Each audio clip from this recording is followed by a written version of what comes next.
И добар ви ден, екипо Златна. Добре дојдовте во уште едно видео. Добре дојдовте на необичен подкаст од Малдивите.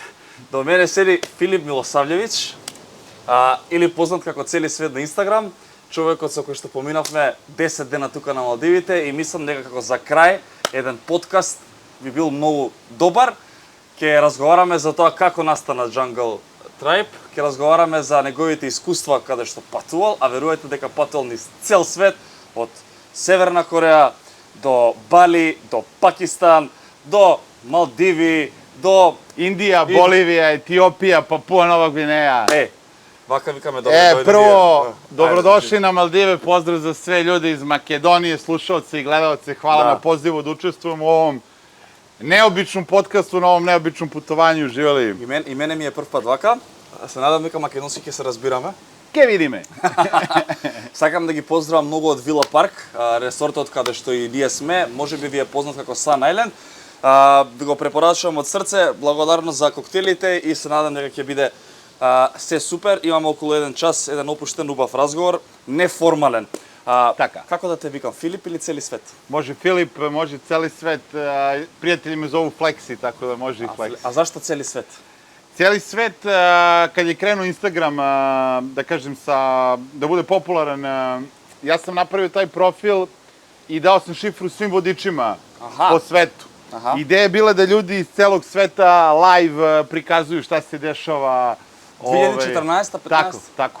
Međutim, onda malo po malo taj profil su ljudi prestali da koriste, bila im je to dodatna obaveza, vodiči su počeli da otvaraju svoje profile, onda sam ja uzeo taj profil i krenuo da se bavim razvojem tog profila i sviđa mi se email u jednoj knjizi Svetislava Pešića, on nešto objašnjava kako se neki novi lama rađa, pa meditiraju, traže novog lamu, otac tog budućeg lame sanja neki san gde vidi nekog zmaja na vrhu Himalaja, zmaj mu dolazi kao ledeni zmaj u oči ga gleda i on kaže tada sam znao da ćeš ti da budeš moj sin, da će se zvati Celi svet i meni se to sve svidelo i tako je nastalo to ime Celi svet, objedinjuje neku priču o putovanjima po celom svetu. Малку сакам сега да ги запознаеме гледачите со тоа кој си ти.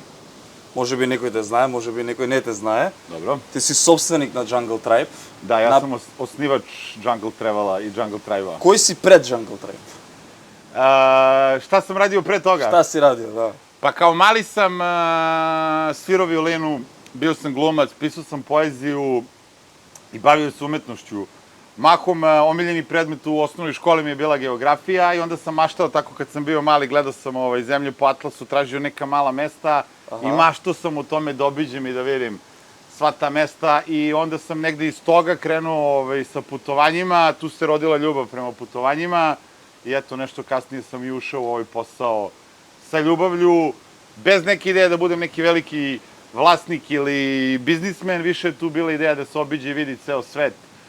Negde mi je logika bila, kad sam završavao univerzitet i fakultet, jedna ideja mi je bila negde odluka životna da želim da imam veliku porodicu i hvala Bogu imam 3 ćerke danas koje su bile i ovde kad su bile male. Jeste, ova najmlađa je ovde na ovoj plaži prvi put i dotaknula planetu Zemlju.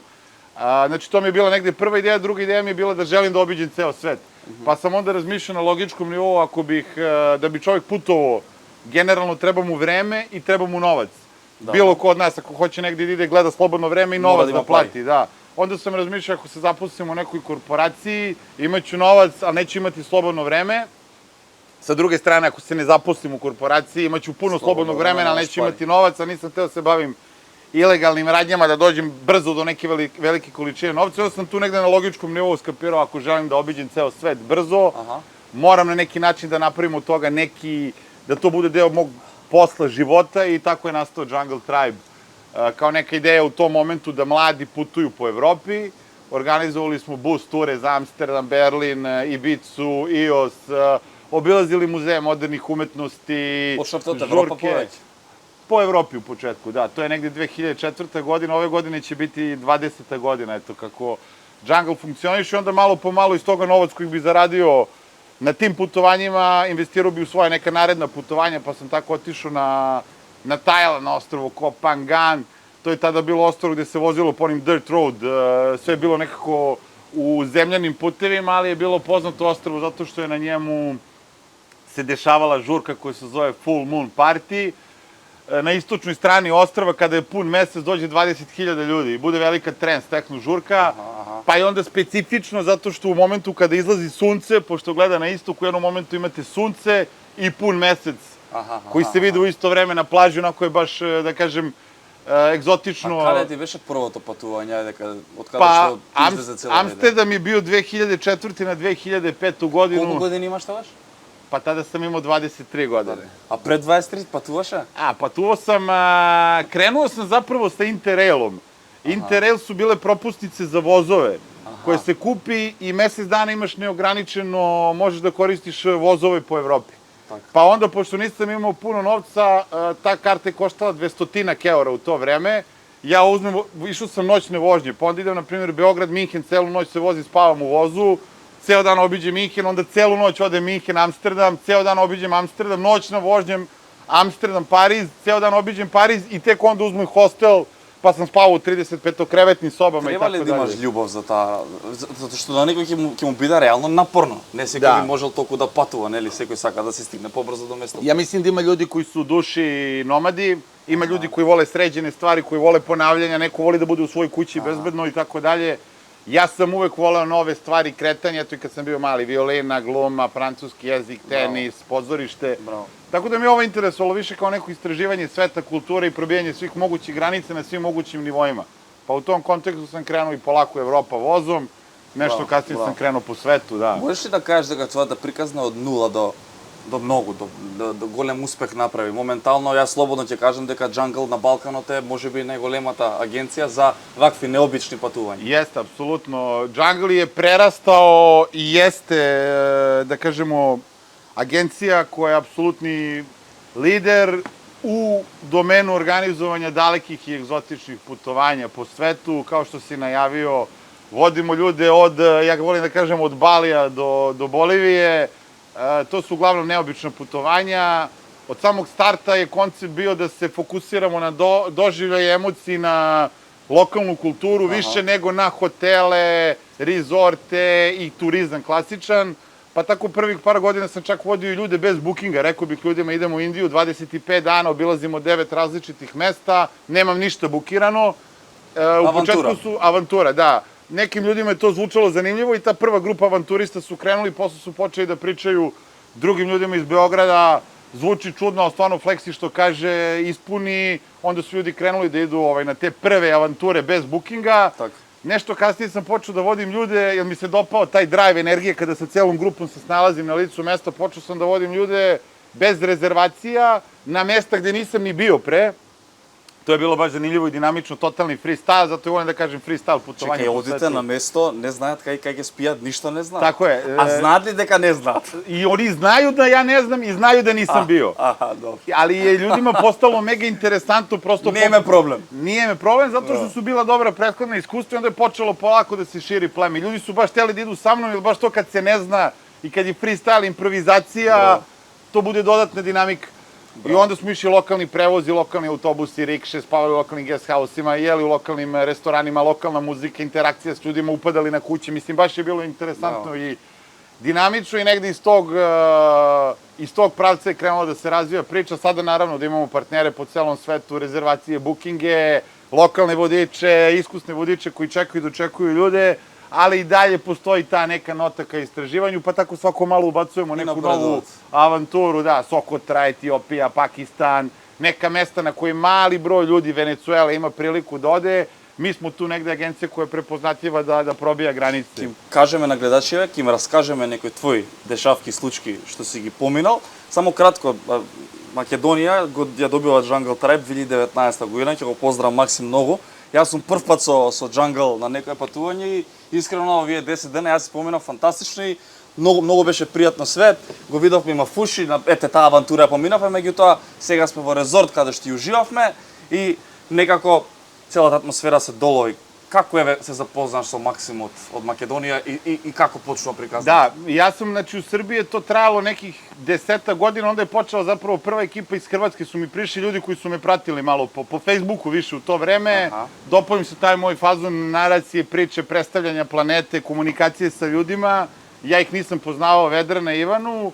Posle 2-3 godine sam se dogovorio sa njima o partnerstvu i o franšizi, oni nisu imali puno novca, tako smo napravili neki, Koncept. da kažem, da, koncept koji je svima odgovarao i partnerstvu na kraju krajeva.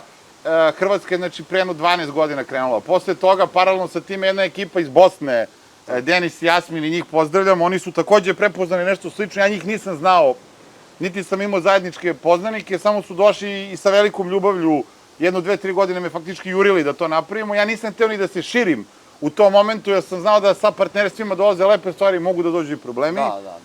Ali sam krenuo, to je, evo, što bi rekli Bosanci, alhamdulillah, to funkcioniše super do dana današnjeg, znači oni su tu već nekih 8 godina i u tom nekom momentu se pojavio i Maksim, koga takođe nisam poznavao, iz Makedonije, sa mnogo želje, ljubavi i upornosti, isto 1, 2, 3 godine je bio u komunikaciji sa mnom i onda smo krenuli u priču vezano za Makedoniju i za sad to funkcioniše stvarno jako lepo i vidim da su ljudi u Makedoniji... Da, dobra priča ima napraveno i realno vеќе Jungle Trap во Македонија ја знаат. Da, ja mislim da apsolutno imamo, da kažem, u Makedoniji prepoznatljivu poziciju i da su ljudi izuzetno zadovoljni, ekipa iz Makedonije vesela, lepa, mlada kancelarija. Сега Лазаров го договори. Sad će da bude, да, sad sky is the limit. Па сега знаеш тоа како иде, само треба му кажеш на Максим, следно патување камерман. Сите ја знаат Марта дека мене ми е Така. наши гледачи. Значи Марта сака да се бања. Базен, море, океан, значи камерман ни треба Максим со нас. Договорено. Со тебе договоривме. Ургират ćemo. Ајде малку да некои искуства твои. Мене ми е најинтересно, прво би сакал да збориме за Северна Кореја. Сега сите знаеме дека тоа е земја во која што владае диктатура. Така. 100 пати ќе го прочитам и 100 пати ќе гутнам кој беше лидерот. Ким? Kim Jong-il, Kim Jong-un. Ким Джонг бла бла бла. Да. Сите знаеме диктатура, меѓутоа ти си еден од првите кои што успеа да однесеш тура таму на луѓе. Колку луѓе и како ги однесе? Pa to je bilo, znači, pre jedno 7-8 godina. Bio je avgust mesec.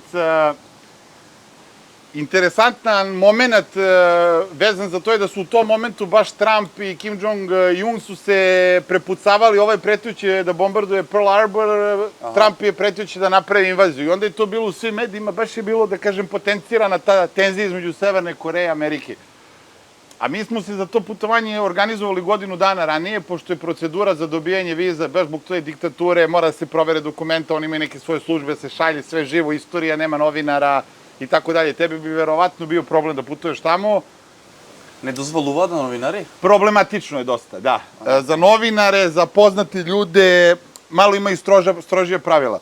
Tako da smo mi odradili celu tu proceduru, platili, dobili vize, trebali da krenemo i onda je krenula ta globalna tenzija da će da bude rat. I onda faktički kad sam odlazio, već sam bio u žiži medija, da je to nešto onako da kažemo, mislim i sad otići u Severnu Koreju je samo po sebi je fascinantno i da kažemo onako malo na granici, ali u tom momentu je baš bilo specifična velika tenzija. Tamo kad smo došli, tura je prošla, onda kad smo se vratili nazad, onda je to bilo jako interesantno, bio sam i na nacionalnim televizijama, čak na naslovnoj strani Politike kao prvi agent iz regiona koji je odveo grupu, a sama priča o boravku i tome šta se sve dešavalo u Koreji... Кои протоколи ги поминувате кога стигате? Pa zanimljivo je, mislim u principu, evo, u telefonu ne sme da postoji ništa vezano za, ne znam, sa Wikipedije, neka istorija ili neki članak o Severnoj Koreji gde se opisuje njihova istorija i tako dalje. Ne sme da postoji nikakva golotinja, pornografija u telefonu, ne sme da se nose neki vodiči, gajdovi, znači ništa što ima veze sa Severnom Korejom. Вистина ли е дека може да ти го проверат телефонот? Oni apsolutno, ti kada ulaziš u zemlju, ti potpisuješ dokument, oni mogu apsolutno u svakom momentu da ti prolazi i kroz telefon, i kroz lične stvari, i kroz odeću, garderobu, znači moraš da se složiš da nemaš tu dozu neke privatnosti kada si tamo. Што се плаша толку да... Pa ne, prosto, to je zatvoren sistem, oni su, što ti kažeš, pod diktature, oni ne žele strani uticaj, kroz propagandu, medije, način komunikacije, oni svoj narod indoktriniraju na određen sistem verovanja i tako dalje. Znači, oni žive u jednom babulu, u jednom mehuru drugog sistema verovanja, oni veruju da su njihovi lideri kreirali sneg, suncu, kiše, znači kao bogovi, kao faraoni. Da, apsolutno ih tako uče u školama, tako da na taj neki način žele da se zaštite od stranog uticaja, naravno da nema interneta, nigde i nikada za vreme tog boravka, nema ni signala telefona, znači nema komunikacije sa eksternim svetom i to je nešto, da kažem, što Severnu Koreju i čini posebnom, kao neka knjiga George Orwella ili Huxleya 1984. Vrli novi svet, znači jedna utopija kreirana na bazi te neke propagande i nekog večnog spoljnjeg neprijatelja. I onda zapravo ljudi žive u tom svetu. Mi smo obilazili mauzole gde je sahranjen Kim Jong-il i Kim Il-sung, znači otac i deda, da, trenutno. Predsedatel. Tako je. Da. I sad kada ulazite tu, to je procedura, ne smete da imate ništa na sebi, samo pantalone, belu košulju, cipele, potpisujete da ćete da se poklonite kad dođete, znači to su mumificirani lideri koji deluju kao da su živi. I onda se dolazi do tog mesta, ne znam, pola sata, moglo bi da se prođe za 3 minuta kroz neke hodnike, pokretne stepenice, čuje se neka muzika, onako da kažem, kao iz nekih science fiction filmova i kada se ulazi u tu prostoriju gde oni leže i počivaju u miru, to su plafoni 4-5 metara, kao grčki Partenon, na primer, hram, upumpava se kiseonik unutra i ozon, ti kad udahneš ono imaš osjećaj kao da si došao na neku drugu planetu, oni leže na tom postoju neki kristal, pa neka bela svetlost, mislim, stvarno deluje i onda čovjek stvarno pomisli, Bože, došao sam i video sam Boga. I tu lokalne žene plaču, kada vide to, njima je to najveći moment u životu da dođu da vide svoje vrhovne lidere, bogove, koji su kreirali mesec, sunce, dugu, kišu i ostalo. A kakvi sa lugjato? Da li se srećni? Kako? Lugjato, da li su srećni? U Severnoj Koreji? Pa, to je sad ona druga strana priče kako Zapad predstavlja Severnu Koreju, to je sad propaganda koju sam ja bio izložen pre nego što sam otišao tamo, da su ljudi nesrećni, da su gladni, da su ofucani, obučeni, da nemaju šta da jedu. Međutim, kad čovjek dođe u Severnu Koreju, stvarno vidi da to je jedna jako razvijena zemlja, zapravo taj glavni grad njihov Pyongyang, on zapravo je razvijeniji od Beograda. To su bulevari, oni imaju metro, imaju skyscrapere, mnogo je ozbiljna zemlja, radna zemlja, ljudi su jaki, svi zategnuti kao praćke, disciplinovani, svi su obučeni u košuljice, doterani, onda imate onu priču da imaju samo 10 tipova frizura potpuno netačna. Za metro, na primjer, u zapadnim medijima se ide da je to u stvari show off, da je kao kulisa, da nemaju zapravo metro. Međutim, mi smo se stvarno vozili metroom, jedan je nemačke proizvodnje, drugi su oni sami razvili. Tako da sad ima dosta miss presentationa i sa druge strane. Ljudi deluju srećni, zadovoljni, normalni, oni nemaju ni percepciju šire slike, pa da budu nezadovoljni sa čime da se porede.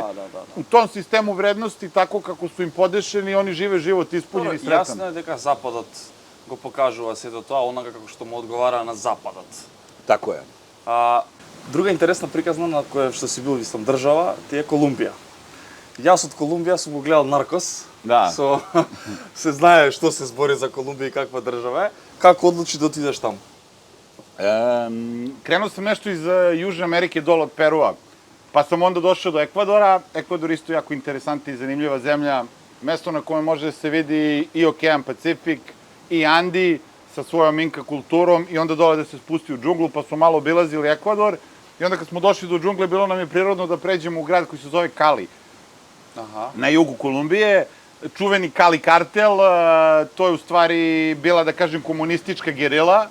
Oni su bili grupacija naoružanih ljudi koji se borila za komunističku revoluciju još od Che Guevara i tako dalje. Tu su se locirali pa da bi finansirali svoje aktivnosti i borili se protiv kapitalizma. Počeli su da trguju sa kokainom, pa je taj Cali kartel po svetu poznat kao, čak i pre ovoga Escobara, kao jedan od vodećih kartela i ozbiljna su gerila bili. Oni se protiv Escobar во приказниве што ја кажува. I to nisam siguran, ali znam da su bili ozbiljna grupacija koja je imala političku ideju da napravi komunističku Republiku Kolumbiju sa juga Kolumbije i taj grad važi za jedan od najzabavnijih gradova u Kolumbiji, u smislu night life, provoz, zabava, tako su mi krenuli odatle. Pa smo onda posle išli u Bogotu, pa u Medeljin i na kraju smo završili gore u Kartaheni. Kolumbija sama po sebi meni je zanimljiva država, ona je dosta amerikanizovana i modernizovana, u tom smislu industrializovana je zemlja, nije toliko kulturološki interesantna kao Peru, Bolivija, gde apsolutno može da se oseti taj duh Pačamama, Inke, konekcija sa prirodom, Ayahuasca, Andi, jezera i tako dalje. Tu je i dalje taj prirodni natural fazon i old school tradicionalni stil života. Međutim, Kolumbija, što se tiče provoda, zabave, noćnog života, dinamike, muzike, karnevala, izuzetno zanimljiva zemlja. Bili smo gore u gradu koji se zove Kartahena, to se nalazi na severu Kolumbije, grad je kolonijalni, španski, prelep, tradicionalni kućice, one kolonijalne, kaldrmisane ulice isto jako lep noćni život, a nalazite se na sličnom moru, Karipske plaže. Da li je sigurno tamo? Za Kolumbija, ti što ne smo bili, imaš takva predstava da ima kriminalno. Kolumbija u principu, ako se krećete u zonama koje su artikulisane, ne bi trebalo da bude problema. A ne bi trebalo? Ne bi trebalo da bude problema i ne dešavaju se ekscesi, da kažem, u tim turističkim mestima, u centru grada, preko dana. Uveče, ako tražite đavola, sigurno ćete ga naći, znači, i to je sad ono, prostitucija, droga, zabava, dileri, kriminalci, geto, priča. Ako se malo skrene sa puta i uđe u te lokalne priče, onda naravno da može da bude... Imaš li neka anegdota o tom? Ima mnogo anegdota iz celog sveta, iz Kolumbije. Ne znam da li je bilo dramatičnih situacija do te mere, ali jedna grupa mladića je išla u neki striptease bar uveče i bili su napadnuti od strane trojice gangstera lokalnih. Neki savetuju da se ne suprotstavljaš i da im daš lovu, neki savetuju da pružiš otpor, zato što ovi kažu čak i ako im daš novac, na primjer startuju te, opljačkaju te sa nožem ili s nekim oružjem, ti im daš novac, on ti dalje ubode. Zato što ideja im je, ako te ne ubode, ti ćeš da ideš u policiju i da tražiš način da ih nađeš i da ih proganjaš, a ako te bocne malo, ti ideš u bolnicu, rešavaš to.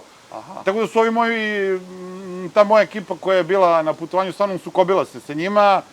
Na kraju se završilo sa par nekih ogrebotina, u principu pružili su otpor i onda ovi nisu bili baš spremni da se sukobljavaju sa 3-4 momka iz našeg dinarskog sveta, ipak su veliki, krupni, korpulentni, tako da je završilo se bez većih incidenata, ali nije bilo dramatičnih situacija, jer u principu kada idem tamo trudim se da ljudima dam neke savete i sugestije kako da se klone nevolje, ali sam imao u Peru zanimljivu anegdotu. Išao sam... Znači, u Peru si bil? U Peru, da. Cel svet? Cel svet. U Peru je bila zanimljiva tema. Prvi put kad sam išao sam, hteo sam da odem do Machu Picchua, naravno, koji je, da kažem, nešto o čemu većina vaših gledalaca i ljudi sanja i mašta da vidi, stvarno jedno od najlepših turističkih atrakcija, mesta najfascinantnijih na planeti Zemlji. Sad, on jeste zanimljiv zato što se nalazi u potpunoj divljini, prirodi, džungli, do njega suštinski je pronađen tek 70. godina, jer nije lako ni da se dođe. I sad imate dva puta, odnosno 3 načina da dođete. Jedan je da idete sa vozom, direktno iz Kuska, znači prugom, i to je skupo, to je $200-300. Druga opcija je da se pešači 4 dana preko brda, to se zove Inka Trail, to su Inke koristile kao metod transportovanja i povezivanja gradova, to je avantura, to je posebna priča, a treća opcija koju sam ja izabrao da se ide lokalnim busevima celu noć preko brda do 6000 metara nadmorske visine, se promene 2-3 lokalna busa, se dođe nekog mesta Santa Teresa, pa onda 3 sata pešačenja. Kako izdržavaš tako? Da, ovde je bilo interesantno, u sred mrklog doba noći, to je bio chicken bus, znači sedimo nas troje, u jednoj klupi troje, u drugoj sedim kao šestar, nabiven, mala sedišta, oni svi niski, ovde ljudi spavaju, životinje, hrana i tako dalje. U jednom momentu autobus staje, mrkli mrak, oko 2-3 ujutru, oni nešto na španskom kažu, ja ne razumem španski, razmene par rečenici, sad ćute svi. 1 sat, 2 sat, 3 sat, ja sad skapiram, možda je vozač legao da spava. Međutim, to je trajalo do ranog jutra i kad se malo razdanilo i tako da, ljudi su se razmrdali, izlazim napolje iz autobusa da vidim šta se dešava, ljudi izlaze, u stvari bio veliki odron kamenja. I to je planina od 3-4 metra kamenja, oni nisu mogli da nastave. I onda je tu bilo, vamos mundo, trabajamos, što sam skapirao, treba da radimo, pa smo kako ne da bacamo te stene dole u provalu, a pritom Vidikovac i gore vidite Ande od 4-5 hiljada metara, dole je reka, oblaci, prelepa priroda, ali nema dalje. Onda sam prepešačio preko toga, pa sam hodao sat i po 2 vremena do prvog sela, pa sam tamo naišao na nekog tipa iz Argentine, pitao ga šta radiš, on kaže, ja sam došao ovde da sakupljam bubice. Studira biologiju, kaže, kak je to, kaže, ovde ima mnogo buba, onda sam sa njim 2 sata sakupljao bubice, stvarno ima neverovatnih bubica na Andima, i onda je došao autobus prepun krcat. Pitao sam ih da me odvezu do te Santa Marije i Santa Teresa, oni su rekli nema mesta full, ali može da uđeš dole u onaj deo gde su stvari. Onda su mi otvorili to, ja sam ušao unutra u mrak, legao na to, bilo mekano, posle sam skapirao da sam ležao na svežoj ribi zapravo.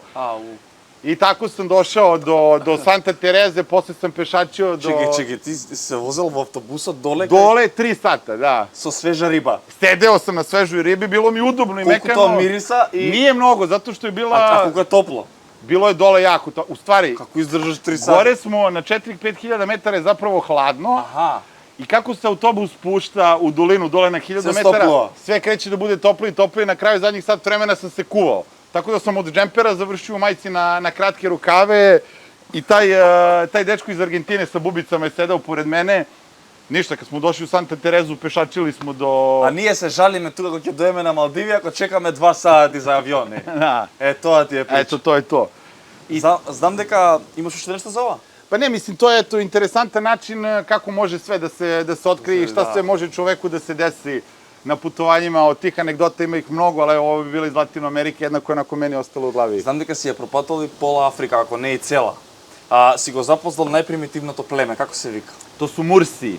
Тоа се она племе кое што има како тањери на уста. Jeste, Така. to su ljudi koji žive na jugu Etiopije. И они тоа го сметаат на жените како убавина, така? Da, to je sad, ima različitih tumačenja toga, zašto to rade i kako to rade. U principu, kada su lovci na robove dolazili i kupili ljude iz Kenije, pa su dolazili do juga Etiopije, tamo dolina je na granici sa Turkana jezerom na severu Kenije, tu žive ta najprimitivnija nomadska plemena, onda su počeli ljudi da prave sebi ožiljke po telu i da stavljaju te usne, jer su mislili ako nisu lepi, Аха.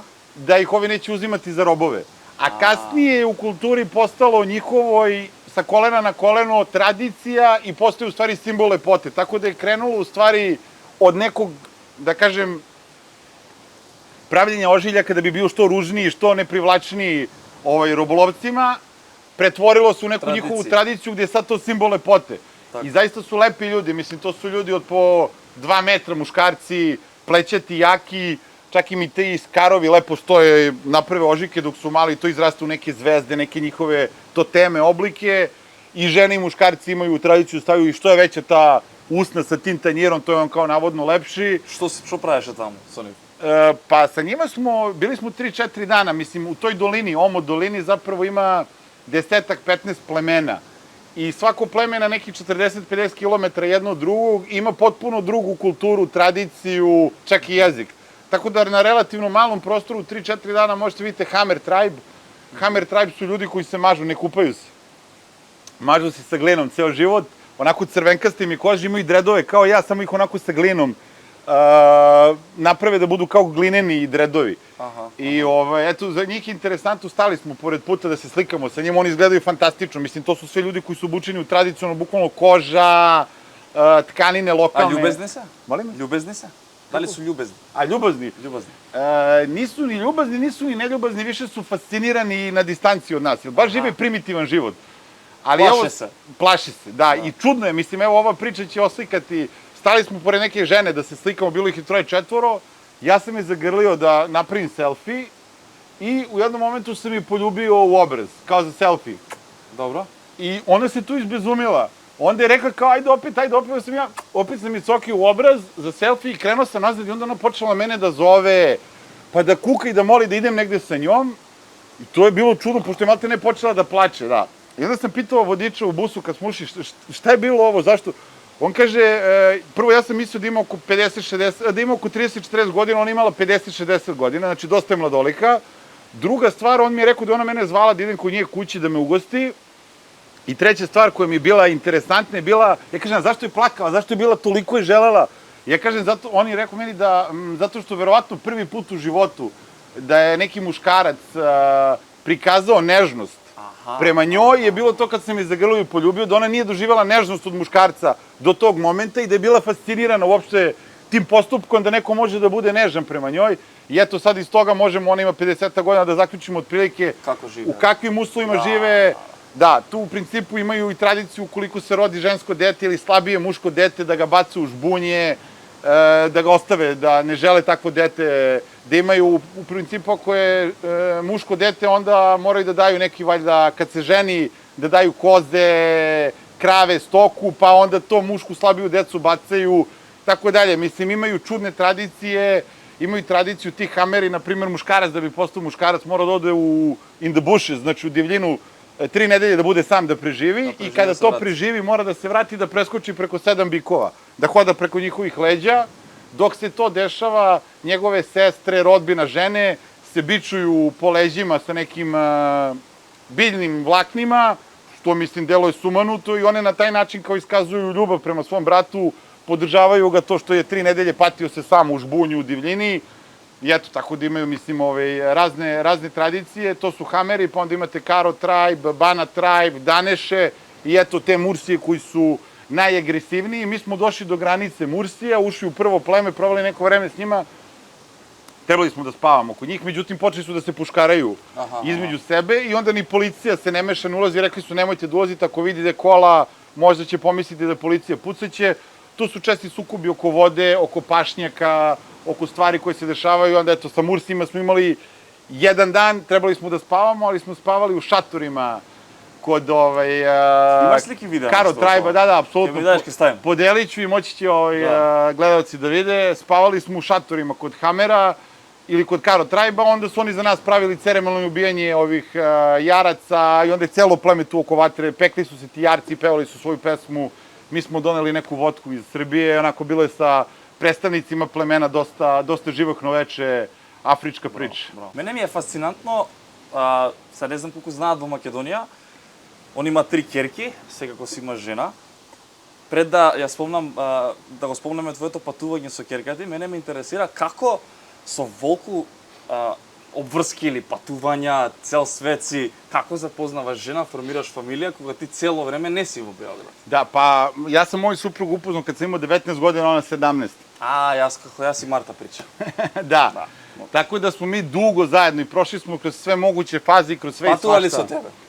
Mnogo je putovala sa mnom i ono što je meni izuzetno drago je što sam imao priliku i mogućnosti da deci priuštim kao najlepši poklon, nešto čega će se sećati ćaleta, mnogo mesta po planeti Zemlji, tako da sam i ćerkice od malih nogu sam ih vodio po svetu.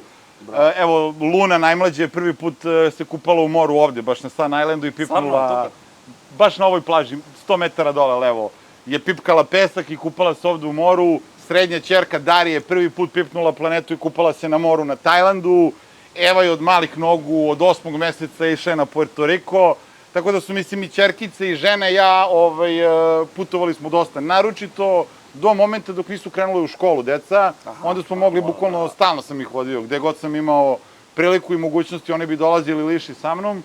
Со твојата најмала керка имаш и направено тура низ светот од 6 месеци. Tako je, sa najstarijom ćerkom. Со најстара? Sa najstarijom ćerkom, ona kada je imala 6 godina, pre nego što će krenuti u školu, ja sam napravio dogovore sa aviokompanijama, lokalnim partnerima i tako dalje. Ona i ja smo išli 6 meseci, krug oko sveta smo obišli i snimali smo dokumentarac, imali smo ekipu profesionalne kamermane i tako dalje. Bili smo u Japanu, Koreji, Kambodži, Vijetnamu, Singapuru, Baliju, Tajlandu, Kubi, Meksiku, Peru, Boliviju, Čileu, Argentini. Išli smo preko slane pustinje, to je bilo po meni najinteresantnije i meni i njoj i najekstremnije iskustvo od Bolivije do Čilea. U Boliviji na jugu se nalazi Salar u Juni. Тоа е она место што е сега како сол, порано биле езера. Tako je, to je ogromna slana pustinja, 100% so. I tu kada padne kiša napravi se ogromno belo svetlucavo jezero prema kome se nasini sateliti orijentišu, pošto je najveća refleksija sunca na planeti Zemlji, prema tome se pravi globalna navigacija satelita u svemiru. A зошто е сол? Што се случило, знаеш? To je, pa verovatno je bilo neko more ili neki proces, tu ima dosta litijuma, na primer, na obodu te pustinje su ovi veliki rudnici litijuma, znači verovatno neka mineralna, vulkanska aktivnost, neko more, jezero, nešto je bilo i akumuliralo se, to je, mislim, voziš se ceo dan po soli, čisto oni prave tamo i roštilje kada se ide na ture i onda to meso kad ti daju, ti da posoliš, ti uzmeš, da, posoliš, jedeš, bukvalno so, čista so. Kada padne kiša napravi se mala kao malo jezerce, dubine možda 20 santimetara, i onda to na slikama daje savršeno ogledalo gde se vide nebo, planine i tako dalje. To su te lepe slike iz Salaru i Unija. To je na visini 2-3 hiljade metara, ta slana pustinja. Onda smo Eva i ja krenuli sa džipovima, sa nekom ekipom još 2 Francuza. Išli smo 2 dana, spavali smo u tim nepristupačnim i necivilizovanim predelima, bez civilizacije, bez struje, bez vode, u nekim lokalnim guest house-ima. Tu nema gradova, sela. Ide se od 2,5-3 hiljade metara, penje se do 6 hiljada metara i onda se spušta u pustinju Atakamu na severu Perua. Tu smo gledali vulkane i gejzire, spavali smo, da kažem, u tim lokalnim guest house-ima bez grejanja, bez vode, bez struje. tako da je bilo jako interesantno. Тоа е супер, затоа што сега надвор од патување како тема. Во денешно време често на подкасти збориме дека родителите не им посветуваат доволно време на децата. Најчесто дај му го телефонот, TikTok, Instagram, Facebook, си завршил работа. Меѓутоа ти правиш нешто кое што твојата ќерка ќе го памети цел живот. Колку ти значи тебе тоа?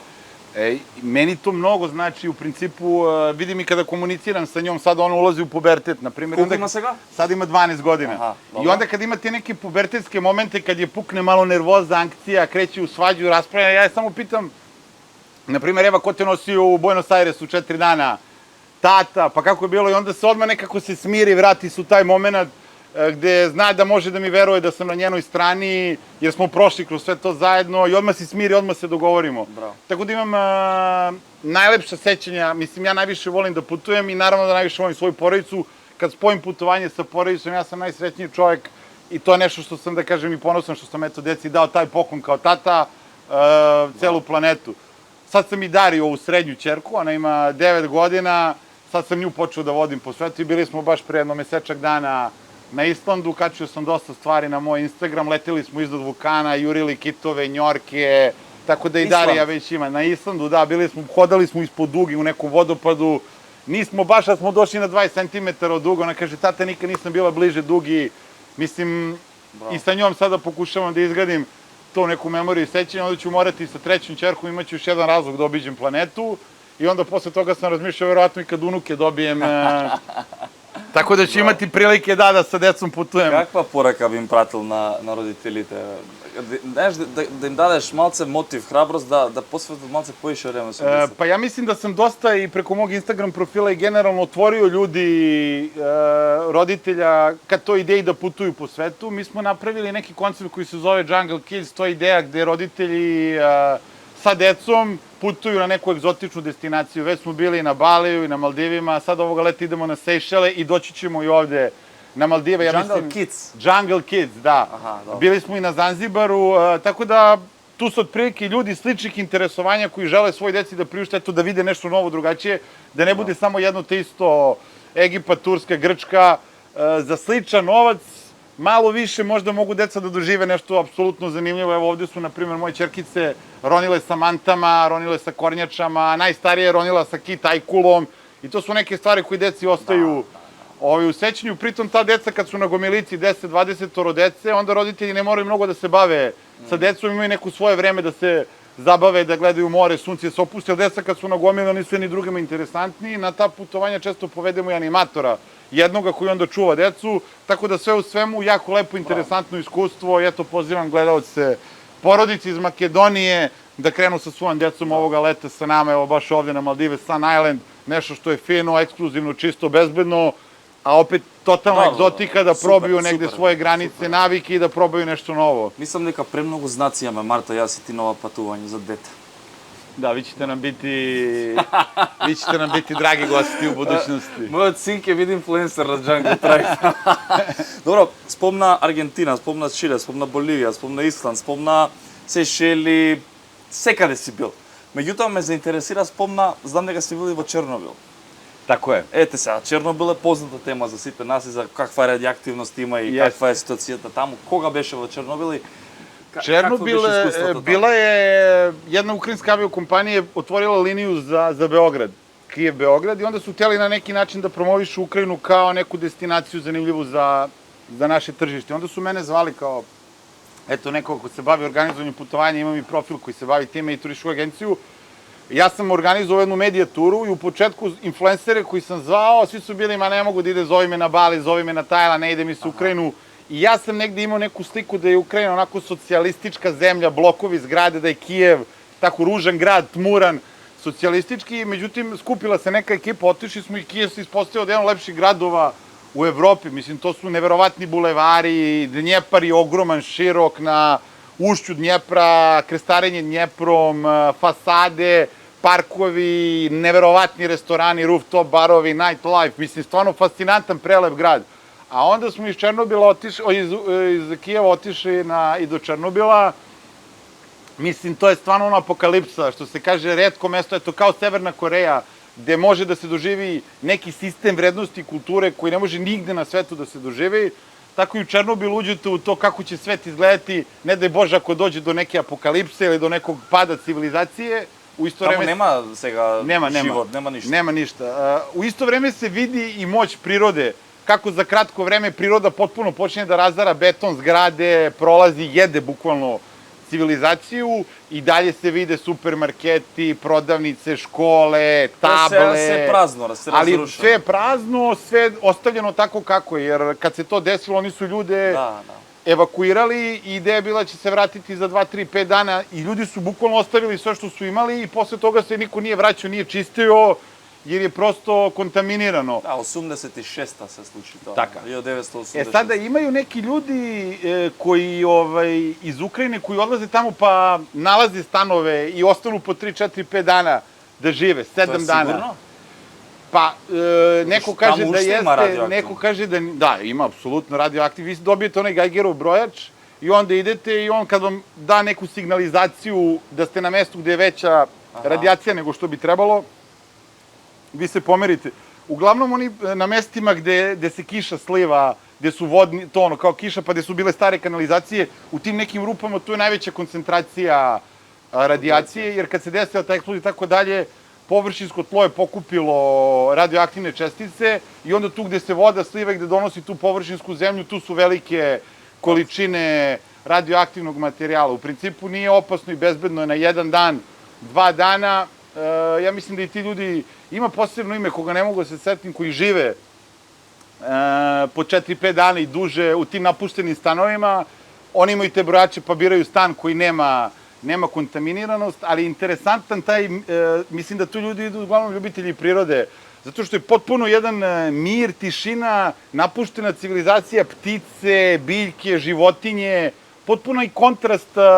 Ali rizikuješ? Rizikuješ, apsolutno, da. Mislim, i to što se ide se na sopstvenu odgovornost, ljudi moraju da potpišu, da nemaju nikakve veze i mislim, interesantna je priča, potresna, naravno, ali vibe, osjećaj i emocija tog apokaliptičnog sveta i tog nekog pritisnutog dugmeta i zaustavljenog vremena, mislim, utiče na čoveka, vidiš hotel, neki recepciju, otvorena knjiga gde su upisivali goste, supermarket sa nekim stvarima razbacanim, otvorena kasa, školska učionica sa globusom, nešto je napisano na tablu i ostalo je od onda i tako dalje. Mislim, baš onako da kažem, preinteresantno, ono, dečije igralište Luna Park sa onim, kako se zove, oni točak veliki što se okreće, mislim, tako... Evo, organiziraj pak, jaz kad dojdam, ќе им снимаме на луѓе, да им покажеме како е Чернобил. Може, биće, јас се надам да ќе да стане... Јас ќе прифатам, јас не одбивам. Не одбиваш? Не сакам само на Бали, на Малдиви, ја може и во Чернобил.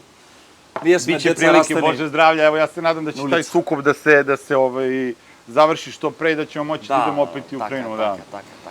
Добро, тераме со разговоров супер, имаме уште неге 15-20 минути, се договорив во овој подкаст да трае околу сат и 10 минути. Пишете во коментар како ви се допаѓа цела оваа позадина наша. Со тоа што камерите моравме да ги ставиме од таа страна, знам дека би било многу подобро ако ги ставиме од таа, меѓутоа тогаш би ја гледале само кукичката, вака гледате цела позадина, цела таа убавина што ви ја носи Малдиви. Ме интересира, си бил во Уганда. Био сум. Значи, има ли држава да кажам, јас да ти да не си бил? Не постои. Што се случуваше во Уганда? Па Уганда ми je bila zanimljiva zbog gorila. Gorila? Da, ona je zemlja koja se nalazi u centralnoj Africi i onako zelena je, ozbiljna džungletina i tu se nalaze primarne džungle, najstarije džungle uz Amazoni i Borneo na svetu i na granici između Ugande, Ruande i Konga. To je poslednje mesto na planeti i jedino, verovatno, gde žive i dalje gorile u divljini. Silverbackovi, najgolemiji ejpovi na svetu, tako je.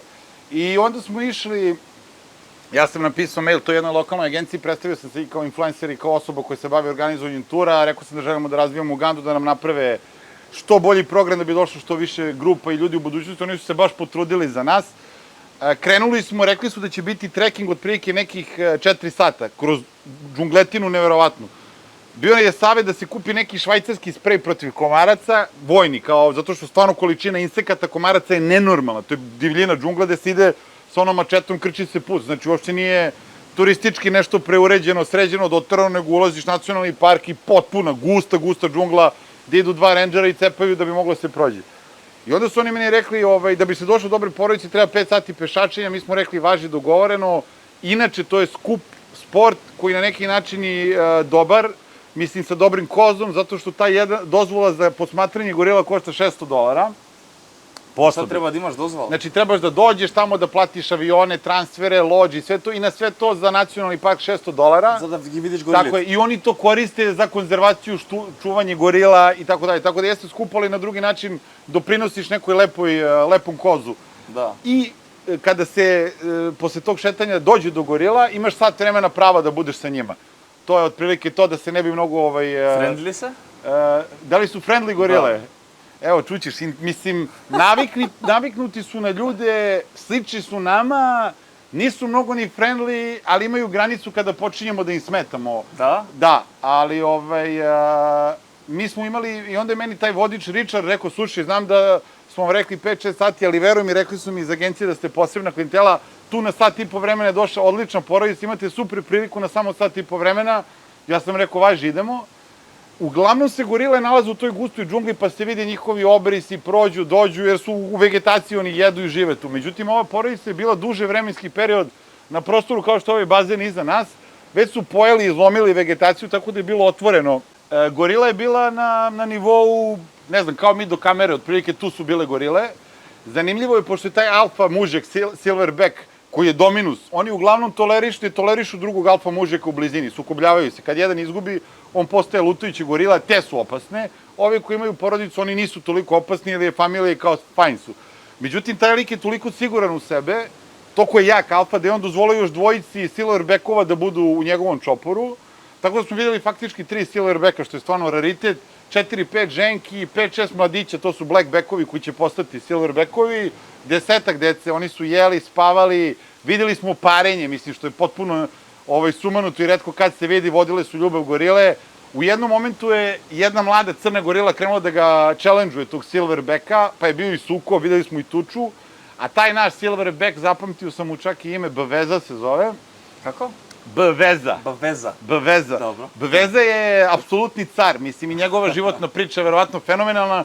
On je silverback koji se rodio sa dečijom paralizom leve ruke.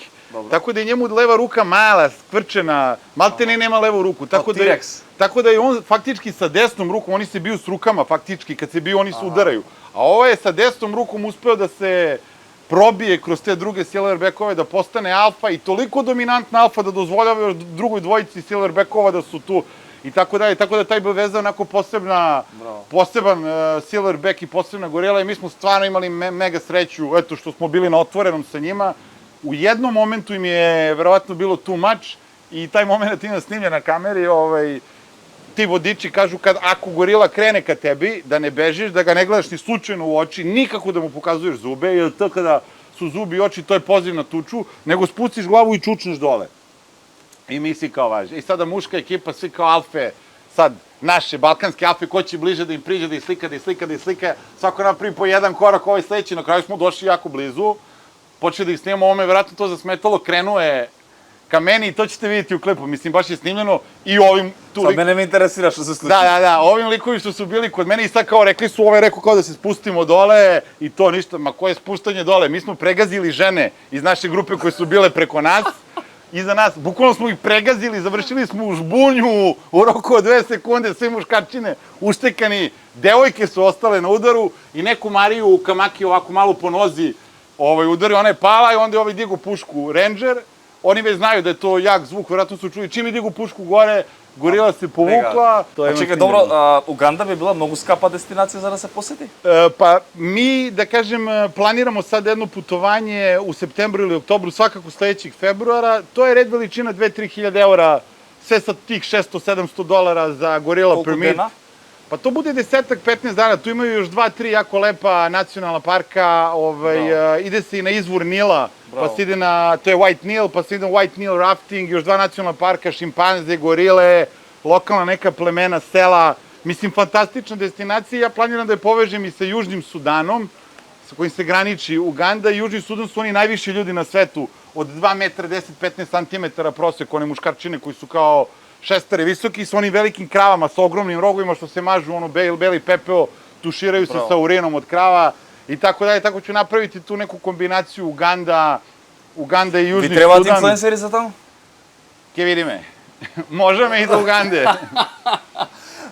Покрај се што си видел, искусил, мислам, ние можеме подкаст да правиме 5 сати, ама ќе оставиме и за Македонија кога ќе дојдеш и со студио со све Боже здравје. Канибализам. И тоа си го видел. Јесте, тоа е. Ја мислам дека тоа е интересна тема. Да завршимо sa најекстремнијим путувањем. Кај се случило? To je bila tura gde sam vodio ljude bez bookinga, na primjer. Ono što sam pričao sa početka, znači nisam bio tamo i nisam imao ništa rezervisano.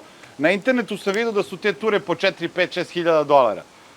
Ja gledam šta je uračeno tu cenu, sletiš tamo, ideš, pešačiš, spavaš u šatorima, spremaju ti neki simple foods. Meni nije bilo jasno kako to može da košta 5.000 dolara. Mislim, šta košta?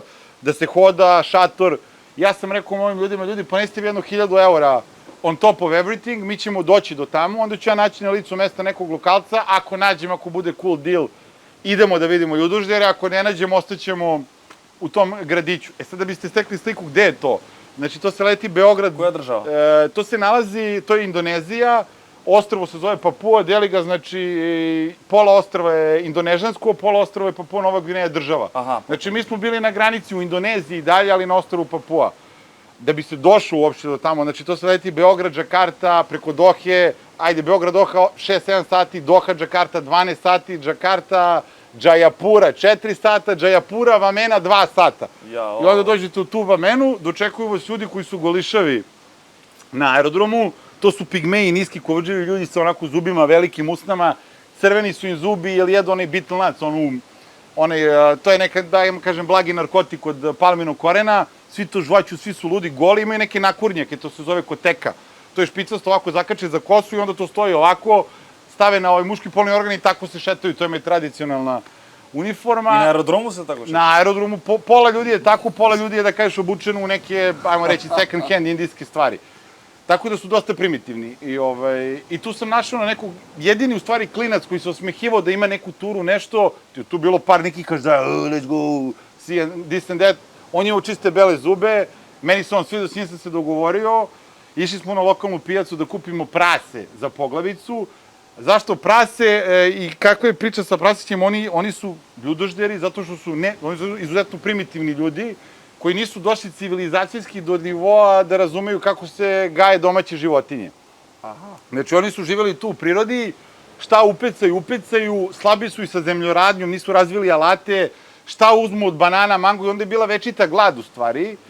Šta ulove u džungli, imaju pitone, neke ove džungle, one pacove, znači nisu oni imali dovoljno hrane, uvijek su bili gladni i onda posledica svega toga je da su počeli da jedu, kad neko umre oni ga pojedu, kad su u sukobu sa nekim oni ga pojedu i tako dalje, iz primitivizma. Mislim, koliko su primitivni, govori to, na primjer, žene kada se ulazi u njihova sela, oni pokazuju ovako ruke, svaki put kad im umre neko drag, blizak, oni odseku po jedan članak i onda se hvale time što imaju više isečenih člankova na prstima. To su kao pokazali veći affection za preminule. Što zboriš? Decu doje do neke 7, 8, 9 godine. Znači, vidjet ćete dete, evo, 7 godina, 8 godina koje dolazi do majke i sisa mleko. Opet, razlog je zato što su gladni, nema dovoljno hrane. Što ne zna da odgledуваат домашни životni? Sada su počeli da, mislim, to je u stvari došlo sa dolaskom Holanđana. Holanđani su kolonizirali celu Indoneziju, pa su došli do Papue. Pa su onda, mislim, i to je zanimljiva priča, misionari su dolazili da ih pokrsti, da ih civilizuju. I oni su doveli domaće životinje. I onda svinja, kao simbol izobilja mesa, je preskupa stvar. Zato sam i kupovao svinju za poglavicu plemena. To sam platio, na primjer, $400, 7 kilograma svinju. Meni to djelovalo nešto... $400, 7 kila. 7 kila, da. Ja sam mislio, čekaj, koliko, ako je živa vaga, koliko može da bude, mislim, svinjetina u supermarketu 5 eura kilogram, 6 eura, znači 7 kila, 3. I onda sam pitao čemu se radi, pa su mu objasnili da je, znači, za 2-3 svinje dobiješ, možda se ženiš, za 5 svinja dobiješ kuću, znači, svinja im je simbol bogatstva neverovatan. Pari ima? Valuta? Ili plaćat su svinje? Imaju oni indonežansku valutu, Indonezija je počela da ih civilizuje i to su plemena, taj prvi krug, kad dođeš tu su ljudi koji su još koliko toko i ušli u civilizacijske tokove. Međutim, kada bi pešačio 2-3 dana dublje u džunglu, tamo više nema ni valute, nema ništa, tu žive ljudi kako su živeli pre. Pitanje je da li dalje jedu ljudi ili ne, neki kažu da, neki kažu da ne, i to su sad ozbiljne ekspedicije koji koštaju malo više. Mi smo, znači, vozili se ceo dan i onda smo pešačili 5-6 sati do tog sela i tu je, da kažemo, može da se vidi uticaj neke civilizacije i naravno da se vidi apsolutno njihova tradicija. E sad, kad su ti Holanđani dolazili, oni su izbacivali iz aviona velike cargo box, limene kutije u koje su stavljali lekove, hranu, odeću. Kad je to padalo sa neba, da bi se otvorio cargo box, treba ti ključ. Lokalci su mislili da im to bogovi šalju hranu i kao što mi nosimo danas, ne znam, krstić ili ko šta nosi kao simbol svoje vere, oni tamo i dan danas imaju veru koja se zove cargo i nose ključ ovde kao simbol svoje vere. Tako da, eto, možete otprilike da skapirate koliko su necivilizovani i koliko i dalje ta tradicija živi tamo. Kad smo pitali tamo lokalce ko jede od vas meso, oni kažu više ne jedemo, ali starije osobe, ljudsko meso, ali starije osobe, deka i tako dalje je jeo, sinovi, sada očevi, oni se sećaju vremena kad se jelo i probali su, ovi najmlađi kao nisu navodno jeli i probali ljudsko meso, ali trenutno kažu da se jede ljudsko meso kada nekoga mnogo voliš, želiš da ostane sa tobom zauvek, ili u sukobima plemena kad je neko mnogo jak pa žele da uzmu njegovu snagu. Da. Uspeo da vidiš takva nešto? Ne. Ne, nismo videli. Oni mumificiraju ljude, tako smo videli par mumija, videli smo to ritualno ubijanje svinje, onda su tu svinju pravili, ko što bi mi rekli, pod sačem, njihov sač je u zemlji, sa nekim biljkama, listovima od banane, dosta nekih mirišljavih travi, da, vrelo kamenje, začini, onda to posle 4 sata otvaraju i prvo zovu muškarce. Zvali su mene i najkrupnijih, mislim po nekoj veličini, mene i najkrupnijih prvo iz grupe, mislim ti sad moraš da poštuješ sebe, pa su mi jeli, pa su onda zvali ostale muškarce malo sitnije, pa su onda tek zvali ženi, na kraju su deci njihovi davali od tih 7 kila, mislim veliko pleme, oni su bukvalno jeli kužura, kosti, bukvalno, ali bilo im je kao wow, ono kao svinja za fist, to je kao... Dobro, interesno je da se iskusi samo. Da, i to imam klipove i materijale i to ćeš, mislim, imati prilike da insertuješ i da pokažeš gledalcima baš kako izgledaju ti Dani Tribe. Omiljena destinacija za posjet.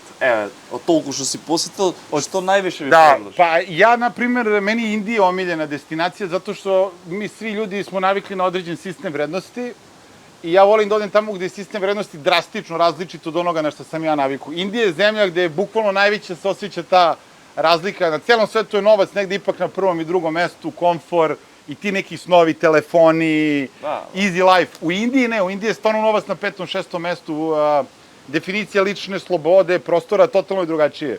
Tako da Indija je drevna kultura sa moćnom istorijom i moćnom energijom i bukvalno sve vreme kao da si u filmu od Kusturice, šta god da pogledaš je potpuno, znaš, kao nadrealna scena iz nekog Kusturičinog filma.